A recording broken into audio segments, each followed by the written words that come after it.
പ്രിയപ്പെട്ട സുഹൃത്തുക്കളെ, ഇന്ന് ചില വീടുകൾ അമ്പരപ്പിക്കുന്നു നമ്മളെ.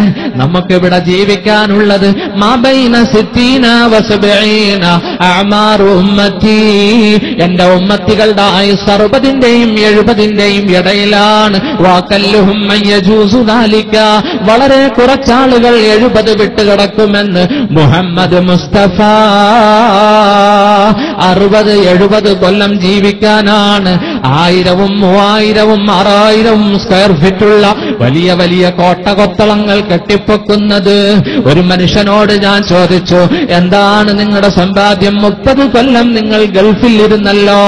അദ്ദേഹം പറയുകയാണ്, 7 സെന്റും കൊട്ടാരവും. മിക്ക ഗൾഫുകാരുടെയും അവസ്ഥ ഇതാ, വലിയ ബംഗ്ലാവ് പണിയും. അല്ലാഹു കാക്കട്ടെ. വലിയ കോട്ട കൊത്തളങ്ങൾ നമുക്ക് വേണ്ട. അദ്ദുനിയാ ദാറുമല്ല ദാറലഹു, ദുനിയാവ് ആഖിറത്തിൽ വീടില്ലാത്തവന്റെ വീടാണ്. വമാലുമല്ല മാലലഹു, ദുനിയാവ് ആഖിറത്തിൽ സമ്പത്തില്ലാത്തവന്റെ സമ്പത്താണ്. വയഗ്തറു ബിഹി, ഈ ദുനിയാവ് കണ്ട് വഞ്ചിതനാകുന്നവൻ മല്ല അഖലലഹു, ബുദ്ധിയില്ലാത്തവനാണെന്ന് മുഹമ്മദ് മുസ്തഫ. അവിടെന്ന് പറഞ്ഞു, അദ്ദുനിയാ ഹുൽവത്തുൻ ഖൽറാ, ഈ ദുനിയാവ് ചക്കര കൊടുക്കയാണ്. ഖൽറത്തുൻ, നല്ല ഗ്രീനറി, പച്ചപ്പുള്ള സസ്യശ്യാമളമാർന്നതാണ്. ഒരു ഭാഗത്ത് കൗങ്ങിൻ തോട്ടങ്ങൾ, ഒരു ഭാഗത്ത് അതാ തെങ്ങിൻ തോട്ടങ്ങൾ, ഒരു ഭാഗത്ത് റബ്ബർ തോട്ടം, ഒരു ഭാഗത്ത് തേയിലത്തോട്ടം. ആരെയും ആകർഷിക്കുന്ന ഗ്രീനറിയാണ്, പച്ചപ്പാണ്, ഫലഭൂയിഷ്ഠതയാണ്. പക്ഷേ അല്ലാഹുവിന്റെ റസൂല് പറഞ്ഞു, വഞ്ചിതനാകല്ലേ. വഇന്നല്ലാഹ മുസ്തഖലിഫകും ഫീഹാ, അല്ലാഹു നിങ്ങളെ ദുനിയാവിലേക്ക് അയച്ചത് ഖലീഫയായിട്ടാണ്. അല്ലാഹുവിന്റെ പ്രതിനിധിയാണ് നിങ്ങൾ. നിങ്ങളുടെ ദൗത്യം ഇബാദത്താണ്. വഇന്നല്ലാഹ യൻളുറകും കൈഫ തഅമലൂൻ, അല്ലാഹു നിങ്ങളെ നിരീക്ഷിക്കുന്നുണ്ട്, നിങ്ങളുടെ പ്രവർത്തനങ്ങൾ എന്താണെന്ന്. അല്ലാഹു നല്ല രൂപത്തിൽ അമലുകൾ ചെയ്യാൻ തൗഫീഖ് നൽകട്ടെ. അല്ലാഹു തന്ന ധനം അടുത്ത കുടുംബങ്ങൾക്ക് ഷെയർ ചെയ്യാൻ പടച്ചവൻ തൗഫീഖ് നൽകട്ടെ. ഒരു ദിവസം പ്രവാചകനും സഹാബത്തും നടന്നു പോകുമ്പോൾ റആ കുബ്ബത്തൻ മുശ്രിഫാ, വലിയൊരു ബംഗ്ലാവ് കണ്ടു, ഉയർത്തിക്കെട്ടിയ ഒരു വീട് കണ്ടു. അതാരുടെ വീടാണെന്ന് പ്രവാചകൻ ചോദിച്ചു. അത് അൻസാരികളിൽപ്പെട്ട സഹാബിയുടേതാണെന്ന് മറുപടിയും പറഞ്ഞു. ആ സഹാബി ചെന്ന് സലാം പറഞ്ഞപ്പോൾ അല്ലാഹുവിന്റെ റസൂൽ മുഖം തിരിച്ചു കളഞ്ഞു. പലവട്ടം ഇതാവർത്തിച്ചു.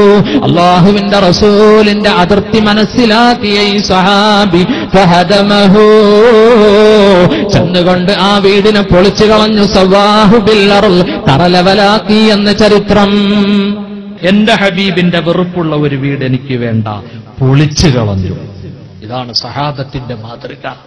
നോക്കൂ, അല്ലാഹുവിന്റെ റസൂല് പറഞ്ഞു, അമാ ഇന്ന കുല്ല ബിനാഇൻ, വലിയ കോട്ട കൊത്തളങ്ങൾ കെട്ടിപ്പൊക്കുന്നവരെ, അമാ ഇന്ന കുല്ല ബിനാഇൻ വബാലുൻ അലാ സാഹിബിഹി, അത് നിർമ്മിക്കുന്നവന് നാളെ പരീക്ഷണമാണ് കേട്ടോ. മറ്റൊരു ഹദീസിൽ കാണാം, അല്ലാഹു ഒരു മനുഷ്യനെ നിന്ദിക്കുന്നതിന്റെ ഉദാഹരണം, അവന്റെ പണം മുഴുവനും സിമന്റിനും കമ്പിക്കും ചെലവഴിക്കുമെന്ന് ഹദീസിൽ കാണാം.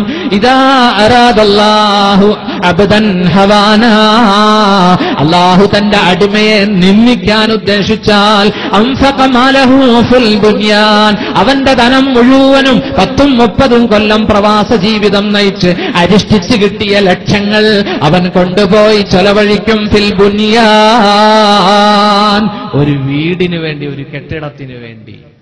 50-60 കൊല്ലം ജീവിക്കാനായി 5000 സ്ക്വയർ ഫീറ്റുള്ള ഈ കൊട്ടാരം കെട്ടിപ്പോക്കുന്നത്.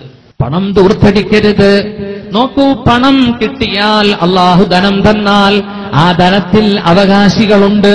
ഖുർആൻ, വഫീ അംവാലിഹിം ഹഖ്ഖും മഅലൂം ലിസ്സാഇലി വൽ മഹ്റൂം, അവരുടെ സമ്പത്തിലുണ്ട് ഹഖ്ഖും മഅലൂം, നിർണിതമായ ഒരു അവകാശം. ലിസ്സാഇലി, യാചിച്ചു വരുന്നവർക്ക് കൊടുക്കണം. വൽ മഹ്റൂം, അന്തസ് മനസ്സിലാക്കി വീടിന്റെ അകത്തളങ്ങളിൽ ഇരിക്കുന്നവരുമുണ്ട്, അവർക്കും നീ കൊടുക്കണം.